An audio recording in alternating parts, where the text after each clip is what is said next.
26 septembre 1918. La dernière grande offensive de la Première Guerre mondiale débute sur le front ouest. Dans la région de Verdun, plus d'1 million de soldats américains sont mobilisés aux côtés des Français. Leur objectif, repousser les quelques 450 000 soldats allemands solidement installés dans la région. Un an plus tôt, le 6 avril 1917, le Congrès américain votait la déclaration de guerre et s'engageait aux côtés de la Triple Entente. L'offensive Meuse-Argonne, décisive dans le dénouement du premier conflit mondial, se soldera par la défaite de l'Empire allemand et la signature de l'armistice le 11 novembre 1918. Durant cette offensive, la plus grande et la plus meurtrière de l'histoire américaine, un bataillon de 554 soldats de la 77e division d'infanterie va se retrouver pris au piège au cœur des lignes ennemies. Le 2 octobre 1918, au petit matin, l'épais brouillard commence à se lever sur l'Argonne. À 20 km à l'ouest de Verdun, les soldats américains et français se préparent à opérer une percée dans les lignes de défense allemandes. L'ordre du général Alexander est clair. Nous ne reculons pas, nous avançons.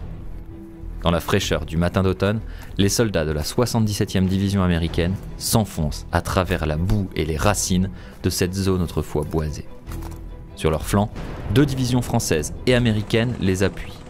De leur côté, les Allemands sont terrés dans un solide réseau de tranchées couvert de barbelés, prêts à faucher l'assaillant avec ses mitrailleuses et son artillerie. Voilà maintenant 4 ans qu'ils tiennent cette position. Les soldats de la 77e division, sous les ordres du major Whittlesey, sont en première ligne. La journée est rythmée par de rudes combats dans la terre labourée par les obus. Rampant sur le champ de bataille, se hissant à travers les tranchées allemandes, les troupes du major parviennent à s'enfoncer au cœur des lignes ennemies. Ils s'emparent d'un de leurs objectifs, la colline 198. Conformément au plan de bataille, ils creusent, s'enterrent et fortifient leur position. Le sergent Samuel Marcus de la compagnie B du 308e régiment d'infanterie témoigne. Nous nous sommes frayés un chemin à travers les enchevêtrements de barbelés, avons combattu des nids de mitrailleuses. Nous sommes abrités dans des trous creusés à la hâte, trempés, frigorifiés, affamés, progressant sans aucun repos. Alors que la nuit tombe sur le secteur, un silence de plomb s'installe. Au pied de la colline 198, plus un bruit. Mais où sont donc passés les Alliés? À 22h30, le major Whittlesey scrute l'horizon à la recherche de ses alliés. Sur sa gauche, la colline 205 est occupée par les soldats allemands. Sur sa droite, en contrebas de sa position, le ravin grouille lui aussi d'ennemis. Ce que les 554 soldats américains ignorent, c'est que les soldats français et les troupes américaines qui devaient couvrir leurs flancs n'ont pas suivi. Ils ont été repoussés par des contre-attaques allemandes. Le major Whittlesey et ses hommes se retrouvent, pris au piège dans une poche, encerclés par des soldats allemands. Le bataillon perdu est désormais livré à lui-même. Au petit matin du 3 octobre, Whittlesey envoie des messagers pour établir le contact avec les unités françaises et américaines. Aucun d'entre eux ne revient. Le major se rend alors à l'évidence. Lui et ses hommes vont devoir faire face, seuls, au feu ennemi. Sans équipement de survie, avec seulement 1 jour de vivres et sans munitions supplémentaires, le bataillon n'est pas équipé pour tenir sur la durée. Quelques heures plus tard, les Allemands passent à l'assaut. Pluie de mortiers et de grenades, un déluge de feu s'abat sur les troupes américaines. Après une vaine et coûteuse tentative de percée réprimée par des snipers allemands, la 77e doit se replier sur sa position. À la fin de la journée, lorsque cessent les combats, toutes les lignes de communication sont coupées, les pertes sont lourdes des 2 côtés. Le 4 octobre, l'impensable se produit. Une pluie d'obus s'abat sur le bataillon perdu. Les soldats américains sont pilonnés par leur propre artillerie. Mal informé sur la position des troupes du major, l'artillerie américaine croit bombarder des Allemands. Dans un acte désespéré, le major Whittlesey griffonne un message et l'attache à son dernier pigeon voyageur.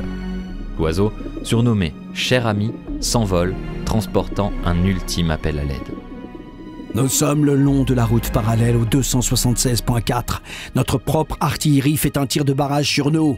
Pour l'amour du ciel, arrêtez! À l'envol du pigeon, un obus explose, tuant 5 hommes sur le coup et hébétant l'animal. Cher ami parvient malgré tout à reprendre son envol et rejoindre le quartier général allié. Touché à la poitrine et à un œil, ses pattes ne tenant plus qu'au tendon, l'oiseau, couvert de sang, délivre son message. Véritable héros de guerre, le pigeon cher ami vient de sauver ses compagnons d'armes. À la fin de la guerre, l'animal sera décoré de plusieurs médailles. Le général américain John Pershing assistera personnellement à son rapatriement. Grâce au message de cher ami, les tirs de barrage s'arrêtent immédiatement, mais les soldats allemands en profitent pour reprendre leurs attaques. Le cauchemar du bataillon perdu se poursuit. Pendant les 2 jours qui suivent, l'artillerie française bombarde à son tour la position américaine. Terrés dans leurs abris rudimentaires, les soldats du bataillon perdu survivent dans d'atroces souffrances. Les pertes sont considérables. Les troupes du major Whittlesey sont à court de munitions et de vivres. Pour soigner les blessés, on retire les bandages à ceux qui sont morts. La nuit, on prend tous les risques pour remplir les gourdes dans le ruisseau boueux en contrebas. Les cris délirants des victimes résonnent à travers le champ de bataille. Le commandant allemand écrit alors au major Whittlesey. La souffrance de vos hommes blessés peut être entendue jusque dans les lignes allemandes. Nous en appelons à votre humanité pour arrêter. Un drapeau blanc montré par un de vos hommes nous signifiera votre accord. En réponse, Whittlesey ordonne à ses hommes de cacher tout panneau blanc et d'invectiver l'ennemi. Toutefois, le moral des troupes est au plus bas. Les ravitaillements se font attendre, et pour cause, les précieuses caisses larguées pour la première fois de l'histoire par les airs sont lâchées par erreur sur les lignes ennemies. Les pilotes français et américains ont été trompés par de fausses pancartes confectionnées par les Allemands. Le 7 octobre 1918, les avancées de la 82e division américaine sur une autre partie du front poussent les Allemands à battre en retraite.